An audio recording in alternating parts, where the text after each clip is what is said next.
अस्सलामुअलैकुम दोस्तों, story with Rehan 2.0 में आपका दिल से खैर मकदम। आज मैं इस कहानी का हिस्सा 2 लेकर आया हूं, जब बेटे ने अपने माँ बाप को घर से निकाल दिया। एक ऐसी कहानी जो आपको रोने पर मजबूर कर देगी। कुछ देर बाद इब्राहिम उन्हें अपने घर ले आया।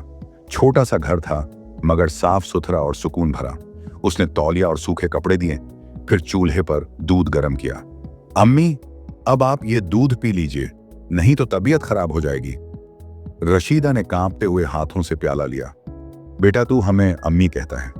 बहुत दिन हो गए ये लफ्ज सुने हुए। इब्राहिम की आंखें भी भर आईं। अम्मी, अल्लाह ने मुझे अब तक सब कुछ दिया, बस एक अम्मी की दुआ की कमी थी। अली ने इब्राहिम के सिर पर हाथ फेरा। बेटा, तूने आज वो कर दिखाया जो हमारा अपना लहू भी ना कर सका। अल्लाह तुझे सलामत रखे। उस रात इब्राहिम ने दोनों को अपने कमरे में सुला दिया। खुद बरामदे में बैठकर देर तक आसमान को देखता रहा। उसकी आंखों से भी आंसू गिर रहे थे। शायद उसे अपने अब्बू अम्मी की याद आ गई थी। अगली सुबह सूरज की हल्की किरणें कमरे में पड़ी। रशीदा ने नमाज के बाद दुआ की, या रब, जिस बच्चे ने हमें अपनाया उसके घर में हमेशा बरकत रख। अली ने कहा, रशीदा, देखो अल्लाह ने कैसा नेक दिल इंसान भेजा हमारे लिए। लेकिन दोनों को क्या पता था कि ये ठहराव हमेशा का नहीं है। किस्मत अब भी उनका इम्तिहान खत्म नहीं कर रही थी। सुबह की ठंडी हवा में एक अजीब सी सुकून था।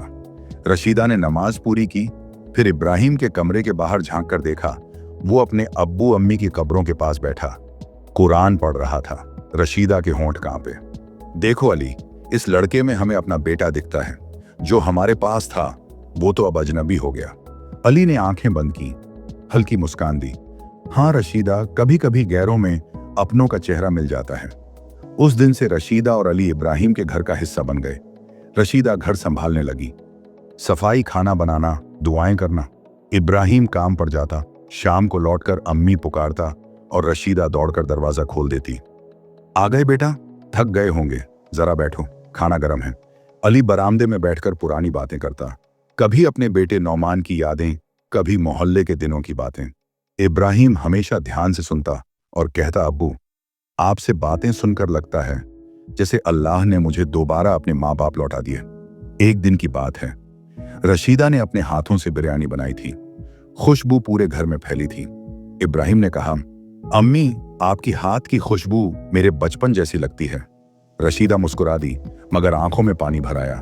बेटा, कभी कभी सोचती हूँ, अगर हमारा नौमान भी तुझ जैसा होता तो शायद आज हमारी जिंदगी कुछ और होती। इब्राहिम ने उनके हाथ थाम लिए। अम्मी, अब नौमान को भूल जाइए।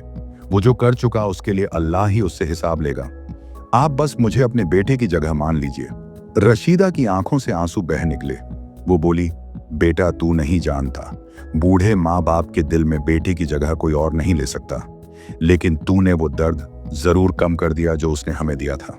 वक्त बीतता गया। 3 महीने गुजर गए। अली की तबीयत अब और कमजोर हो चुकी थी। कभी कभी उसकी सांसें तेज चलती, कभी सीने में दर्द उठता। इब्राहिम ने डॉक्टर को बुलवाया। अब्बू को थोड़ा आराम की जरूरत है, डॉक्टर ने कहा। रात को रशीदा उनके पास बैठी थी, धीरे धीरे बोली, अली, याद है वो दिन जब हमने नौमान को पहला जूता दिलाया था? तूने अपनी चप्पल बेच दी थी। अली मुस्कुराया। हाँ रशीदा, वो कहता था, अब्बू, मैं बड़ा होकर आपको बहुत बड़ा घर दूंगा। देखो, वादा तो पूरा हुआ, घर बड़ा है, बस बेटा नहीं। रशीदा के होंठ कांपे। अली, अगर हम मर जाएं तो नौमान को खबर देना, शायद तब उसे एहसास हो कि किसे खोया है। अगली सुबह इब्राहिम ने नमाज पढ़ी और अली के कमरे की तरफ गया। दरवाजा खोला। अली बिस्तर पर सीधा लेटा हुआ था, चेहरे पर सुकून और होंठों पर हल्की मुस्कान। अब्बू, इब्राहिम ने आवाज दी, मगर कोई जवाब नहीं आया। उसने पास जाकर देखा, अली अब इस दुनिया में नहीं था। रशीदा ने देखा तो एक चीख निकली, अली, उठो अली, देखो मैं हूं यहां। वो उसके सीने पर सिर रखकर फूट फूट कर रोने लगी। उसकी आवाज पूरी गली में गूंज उठी। इब्राहिम ने उनके कंधे पर हाथ रखा। अम्मी, सब्र कीजिए, अल्लाह ने अब्बू को अपनी रहमत में जगह दे दी है। रशीदा ने आसमान की ओर देखा। या रब, अब मेरे जीने का मकसद क्या रह गया? जो मेरी सांसों की वजह था वो आज चला गया। 3 दिन बाद अली को उसी कब्रिस्तान में दफनाया गया जहां इब्राहिम के अब्बू अम्मी की कब्रें थीं। रशीदा वहीं बैठकर रोती रही। अली, देखो, अब तुम्हारे पास होंगी, हमेशा ज्यादा देर नहीं करूंगी। इब्राहिम उसके पास आया, बोला, अम्मी, अब मैं आपका सहारा हूं, आप अकेली नहीं हैं। रशीदा ने सिर उठाया, उसकी आंखें लाल थीं। बेटा, शायद तू नहीं जानता, जब एक औरत अपना शौहर और बेटा दोनों खो देती है तो उसका सहारा सिर्फ अल्लाह रह जाता है। कुछ दिन बाद रशीदा की तबीयत भी बिगड़ने लगी। वो अब कमजोर हो चुकी थी, अक्सर बिस्तर पर रहती। इब्राहिम हर रोज उनके पास बैठता, कुरान सुनाता और हाथ पकड़कर कहता, अम्मी, आप ठीक हो जाएंगी इंशाअल्लाह। रशीदा मुस्कुराती, बेटा, अब बस एक दुआ करो, जब मेरी रूह निकले मैं सजदे की हालत में रहूं। एक दिन सुबह फज्र की अजान हुई। इब्राहिम नमाज पढ़कर आया तो देखा रशीदा सजदे में थी और उसके होंठों पर एक आखिरी लफ्ज ठहरा हुआ था, या अल्लाह, मेरे बेटे नौमान को हिदायत दे। वो चली गई थी सजदे की हालत में अपने बेटे की हिदायत की दुआ करते हुए। इब्राहिम ने उनके जनाजे की नमाज पढ़वाई। वो रो नहीं रहा था क्योंकि उसे महसूस हुआ ये मौत नहीं, इनका वस्ल ए इलाही है। वो उन्हें अली के पास दफना आया। 6 महीने बीत चुके थे। नौमान की जिंदगी अब भी पहले जैसी नहीं रही थी। सना की जिदें बढ़ती जा रही थीं, झगड़े रोज के बन गए थे। नौमान के कारोबार में भी गिरावट आई, कर्ज बढ़ा, दुकान बंद हो गई, घर में बरकत उठ गई।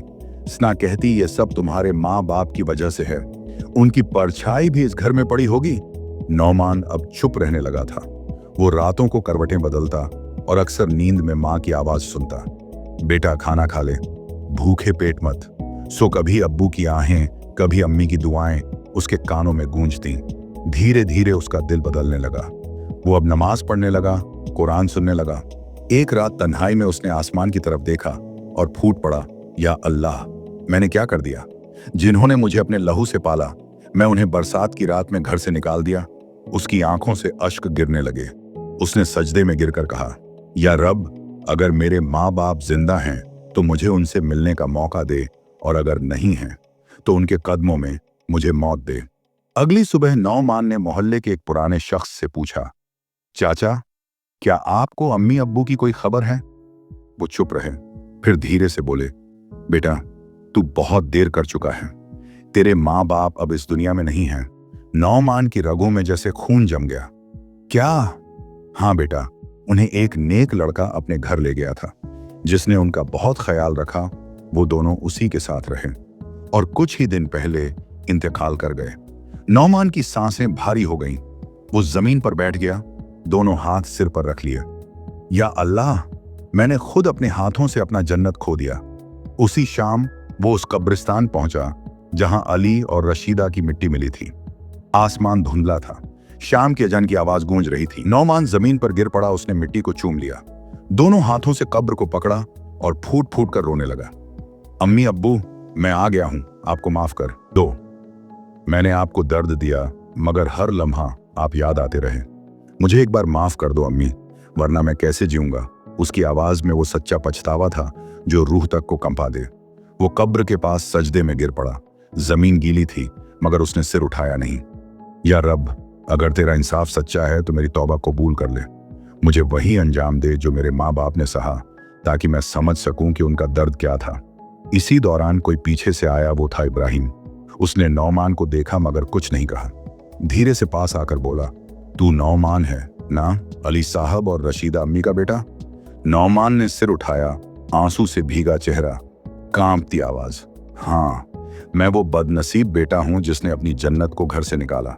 इब्राहिम ने कहा, मैं इब्राहिम हूं जिसने तुम्हारे माँ बाप को अपने घर में जगह दी थी। नौमान के होंठ कांप उठे। वो उठकर इब्राहिम के पांव पर गिर गया। बेटा, नहीं भाई, तूने वो किया जो मुझे करना चाहिए था। अल्लाह तुझे जन्नत के सबसे ऊंचे दर्जे दे।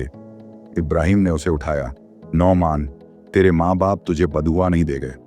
तेरी अम्मी ने अपनी आखिरी सांसों में यही कहा था, या अल्लाह, मेरे बेटे को हिदायत दे। आज तू यहां है, इसका मतलब उनकी दुआ कबूल हो गई। नौमान की रूह कांप उठी। वो बोला, इब्राहिम, अब मेरा दिल नहीं चाहता मैं इस दुनिया में रहूं। बस इतना कर, जब मैं मरूं मुझे भी इन्हीं कब्रों के पास दफना देना। कुछ दिन बाद नौमान हर रोज कब्रिस्तान आता, मिट्टी साफ करता, कुरान पढ़ता। अब उसकी जिंदगी बस तौबा और माँ बाप की याद में थी। और एक दिन फज्र की अजान के वक्त नौमान भी उसी कब्र के पास मिला। उसके होंठों पर बस इतना लिखा था, अम्मी अब मैं आ गया। इब्राहिम ने नौमान को उसी जगह दफनाया जहां उसके माँ बाप सोए हुए थे, एक कब्र के बाद दूसरी कब्र और तीसरी, जैसे तीनों अब सदा के लिए एक हो गए हों। बरसात फिर से हो रही थी, मगर इस बार वो बरसात रहमत की थी, न कि जुदाई की। इब्राहिम ने आसमान की तरफ देखा और कहा, या अल्लाह, आज एक बेटा तौबा करके अपने माँ बाप के पास लौट आया। जो दुनिया के लिए देर थी, तेरे लिए वक्त पर थी।